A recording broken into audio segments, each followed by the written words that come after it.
Waalaikumsalam warahmatullahi wabarakatuh. Kaifa halukum Ustaz? Alhamdulillah, marah kuis tamam. Masya Allah. يعني عميق يا انت استاذ عميق وعميق. Alhamdulillah. عميق itu handsome وعميق itu ilmunya dalam. Alhamdulillah, masya Allah. Tabarakallah, tabarakallah. Alhamdulillah. Arjukum fi hadhihi al-fursa an tasrah lana al-mawdu' an-naml wal ankabut wan nahlah bi ra'yikum. Ayo. Ahsantum. Enak tadi bismillahirrahmanirrahim. Assalamualaikum warahmatullahi wabarakatuh. Alhamdulillah salatan wassalaman ala Rasulillah wa qala man lam yashkurin nas lam yashkurillah wa ba'du. Asdiqai fillah. Hari ini kita bisa sama-sama bertawajuh dalam rangkaian bersilaturahmi walaupun dalam sebuah pembelajaran ta'lim. Yang kemarin kita bahas tentang siapa sesungguhnya manusia itu. Manusia itu adalah makhluk Allah yang memang Allah berikan potensi kepada manusia itu yang disebut dengan ahsanut taqwim.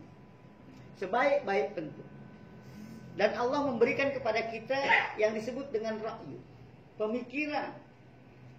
Maka dalam ilmu mantik misalnya dikatakan sumiyal insan linisyani atau al-insan hayawanun natik.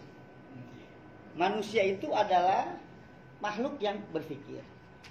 Nah, dalam pola pikirnya manusia ini bagaimana bisa mencapai sebuah kehidupan yang layak, kehidupan yang baik, kehidupan yang mapan, kehidupan yang luar biasa. Ini semua tergantung dari apa yang didapati oleh manusia dalam muasyarahnya, pergaulannya, atau pendidikannya. Nah, oleh karena itu ada orang yang berpikir, berpostulat, ya, ngikutin hidup dengan gaya tiga serangga. Dan ketiga serangga itu diabadikan Allah Subhanahu wa Ta'ala dalam nama-nama surah di dalam Al-Qur'anul Karim.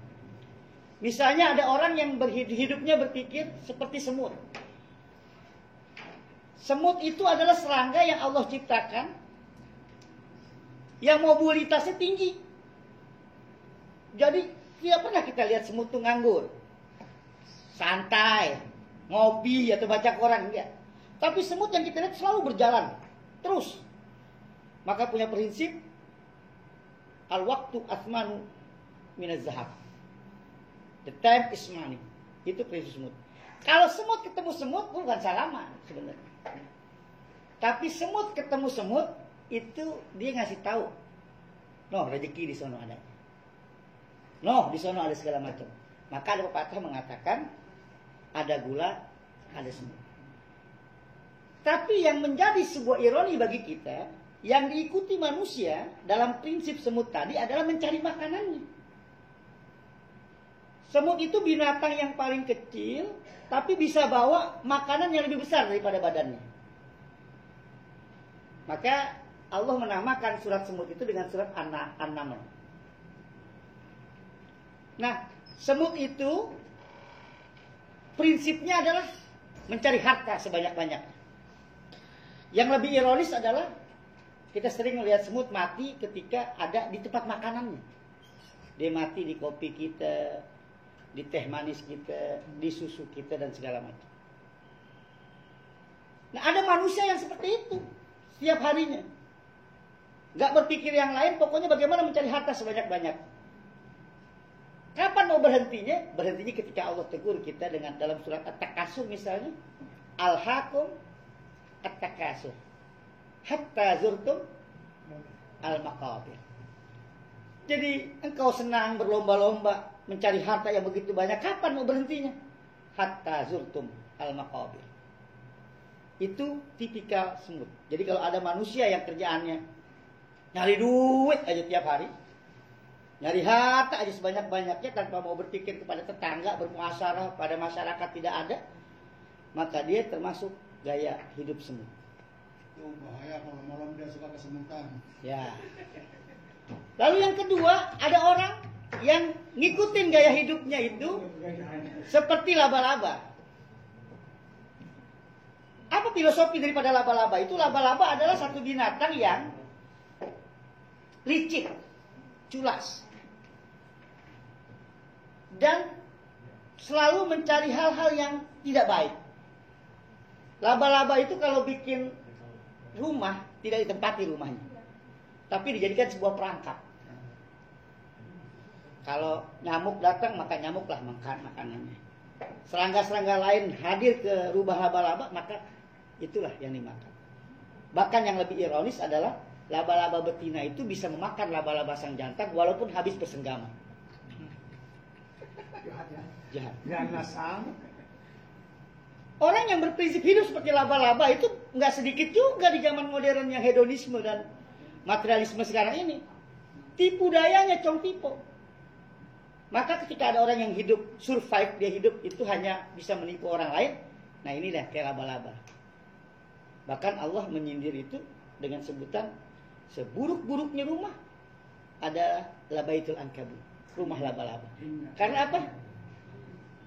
Karena rumah itu dipakai sebagai perangkap.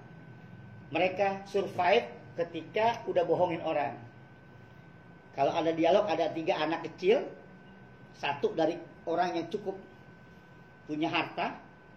Ketika anaknya diajak makan oleh bapaknya, dia akan bertanya, ayah, kalau hari ini kita makan di sini, besok kita makan di mana? Lalu kalau ada anak yang memang dalam keadaan